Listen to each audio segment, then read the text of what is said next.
The Traveling Cat Chronicles by Hiro Arikawa. Prologue. The Cat with No Name. I am a cat. As yet, I have no name. There is a famous cat in our country who once made this very statement. I have no clue how great that cat was, but at least when it comes to having a name, I got there first.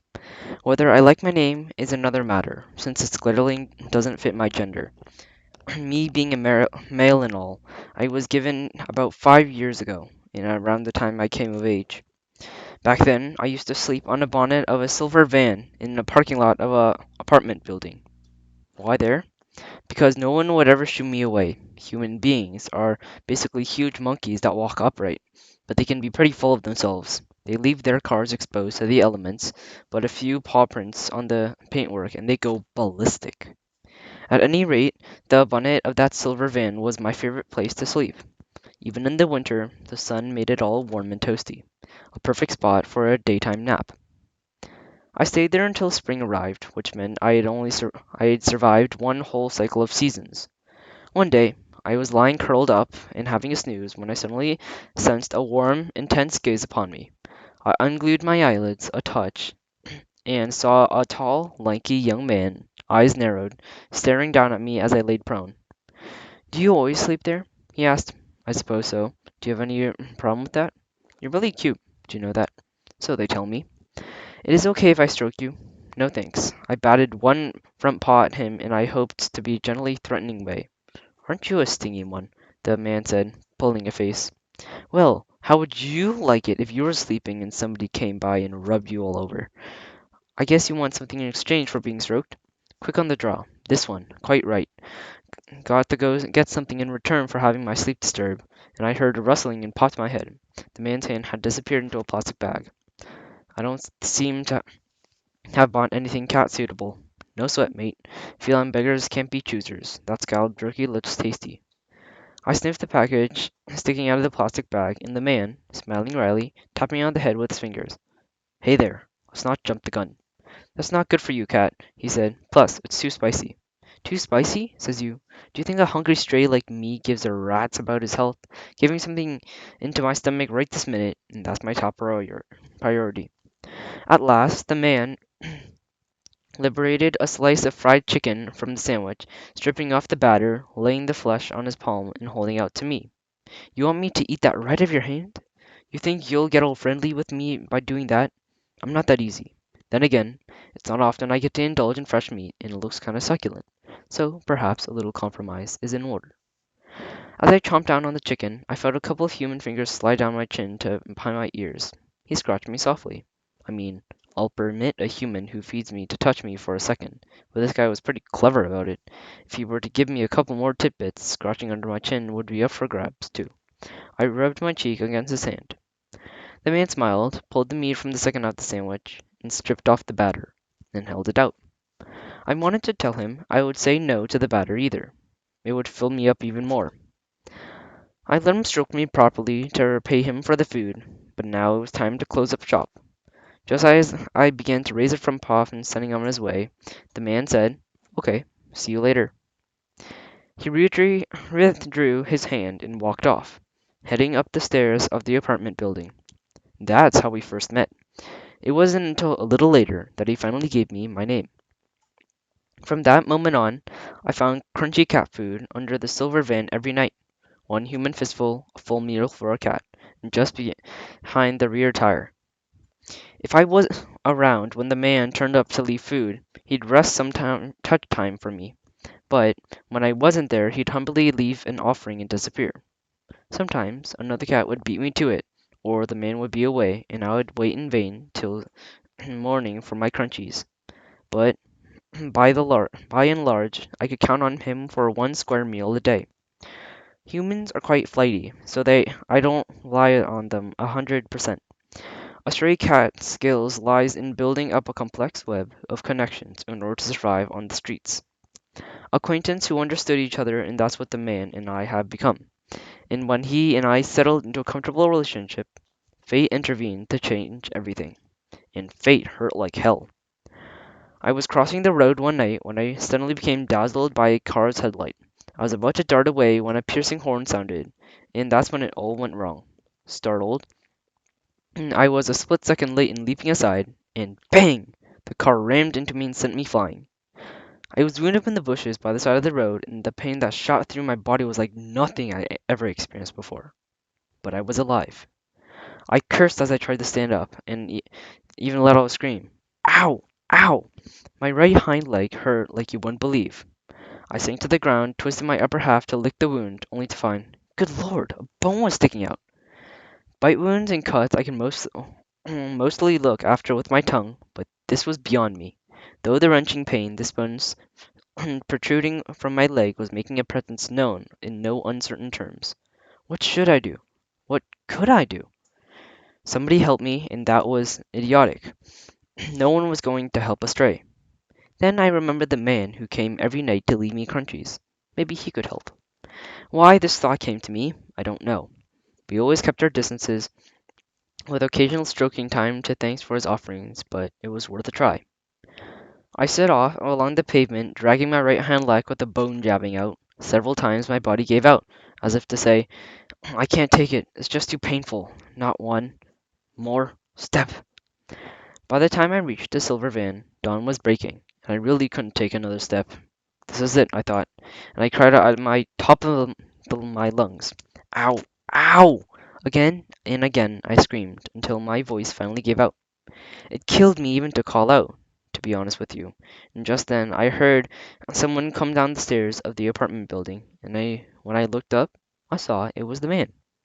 I thought it was you, and when he looked up close, he turned pale. What happened? Were you hit by a car? Hate to admit it, but I messed up. Does it hurt? It looks like it. Enough of the irritating questions. Have a little pity for a wounded cat, okay? It sounded like you were desperate, the way you were screaming, and it woke me up. You were calling for me, weren't you, cat? Yes, yes, I certainly was, but you took your time getting here. You thought I might be able to help you, didn't you? I guess so, Sherlock. Then the man gave sniffing and snuffling. Why was he crying? I'm proud of you, remembering like that. Cats don't cry like humans do, but somehow I sort of understood why he was weeping. So you'll do something to help, won't you? I can't stand the pain much longer. There, there, you'll be okay, cat. The man laid me gently in a cardboard box lined with fluffy towels and placed me in the front seat of the silver van. We headed for a vet's clinic, and that was the worst place ever for me, so I'd rather not talk about it. I ended up staying with the man until my wounds healed. He lived alone in an apartment, and everything was nice and tidy. He had set out a little tray for me in the changing area and besides the bath, the bowls of food, and the water in the kitchen.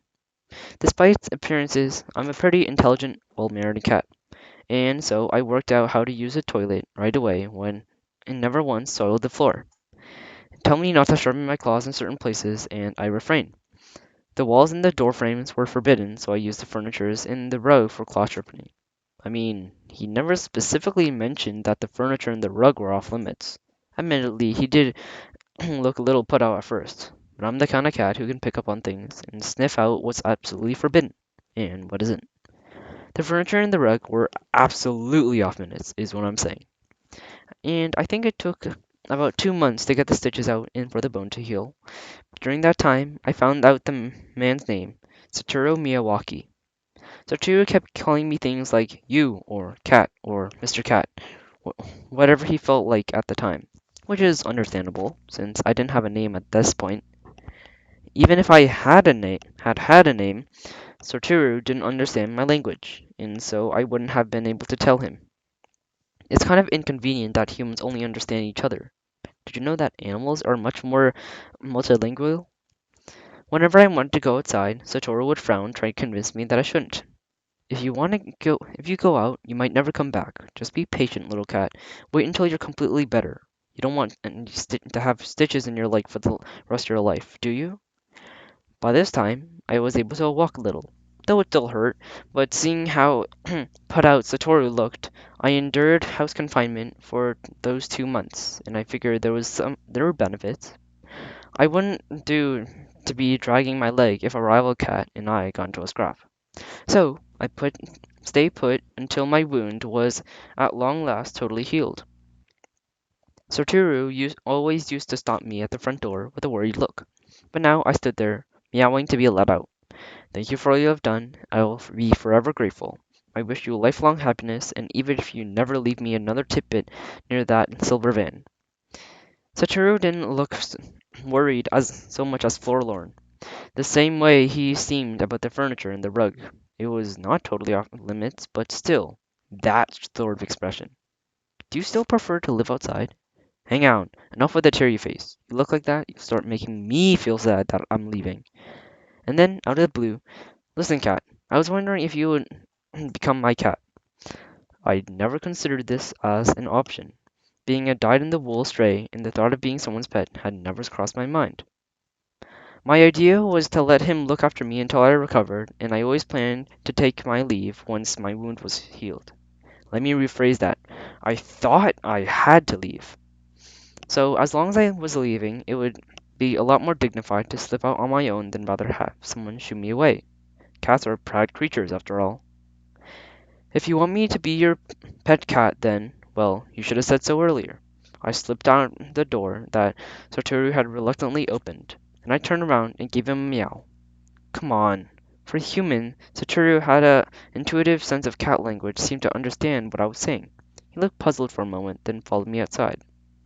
It was a bright, moonlit night, and the town lay still and quiet. I leaped onto the bonnet of the silver van, thrilled to have regained the ability to jump, and backed on to the ground, where I rolled and scratched for a bit. A car drove by and my tail shot up, the fear of being hit again ingrained in me now. Before I knew it, I was hiding before Satoru's trouser legs, and he was gazing down at me, smiling. I made one round of the neighborhood before with Satoru before returning to the apartment building. Outside the door of the stairway of the apartment on the second floor, I meowed. Open up. I looked up at Satoru and saw he was smiling, but again in that cheerful way. So you do want to come back, eh, Mr. Cat? Right, yeah. So open up. So you'll be my cat? Okay, but sometimes let's go out for a walk. And so I became Satoru's cat. When I was a child, I had a cat that looked just like you. Satoru brought up a photo album out of the cupboard. See? The album was full of photos of the cat, which I know what people call this. Cat fanatics. The cat in the photos did indeed resemble me. Both of us had an almost all-white body, and only spots of color being on our face and tail.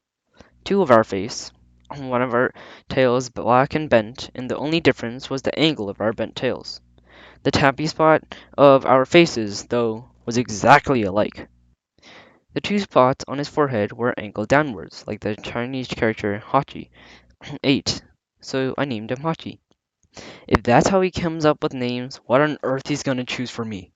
After Hachi comes Caillou, 9. What if you pick that? How about Nana? What? He's subtracting? I didn't see that coming. It hooks in the opposite direction from Hachi's, and the top looks like Nana, the number 7. It seems he's gonna be talking about my tail now. Now, wait just a second. Isn't Nana a girl's name? I'm a fully fledged, hot-blooded male, and what universe makes that sense? Well, you're okay with that, aren't you, Nana? It's a lucky name, number 7 and all that. I meowed, and Satoru squinted and tickled me on the chin. Do you like the name? Nope, but, well, asking that while stroking my chin is a playful foul. I purred in spite of myself. So you like it? Great. I told you already, I do not. In the end, I missed my chance to undo the mistake. I mean, what's a cat gonna do? The guy was petting me the whole time, and that's how I ended up being Nana. We'll have to move, won't we? His landlord didn't allow pets in the apartment, but he made an exception for me, until I got back on my paws. So, Satoru moved with me to a new place in the same town, and going to all that trouble moved just for the sake of one cat. Well, maybe I shouldn't say this, being a cat myself, but I was one fired up cat lover. And so we began our new life together. Satoru was the perfect roommate for a cat, and I was the perfect roommate for a human. We got along really well these past 5 years. As a cat, I was now in the prime life, and as Satoru was a little over 30, I guess he was too. One day, Satoru patted my head apologetically. Nana? I'm sorry. It's okay, no worries. I'm really sorry it's come to this. No need to explain, I'm quick on the uptake. I never intending on letting you go. Life, be it human or feline, doesn't always work out the way you think it will. If I had to give up living with Satoru, I'd just go way back to the way I was 5 years ago, and back when the bone was sticking out of my leg. If we had said goodbye and I had gone back to the life on the streets, it would not have been a big deal. I could go back to being straight tomorrow, no problem. I wouldn't have lost anything, just gained the name Nana, and 5 years I'd spent with Satoru. So don't look so glum, chum. Cats just quietly take whatever comes their way. With the only exception so far was the night I broke my leg and the thought of Satoru. Well, shall we go? It seemed that Satoru wanted me to go with him somewhere, and he opened the door of my basket, and I got in without making such a fuss. For the 5 years I lived with him, I've always been a sensible cat. For instance, when he took me to my vet noir, the vet, I did not make a racket. Okay then, let's go. As Satoru's roommate, I've been a perfect cat, and so I should be the perfect companion on this journey he so intent on making. My basket in my hand, Satoru got into the silver van.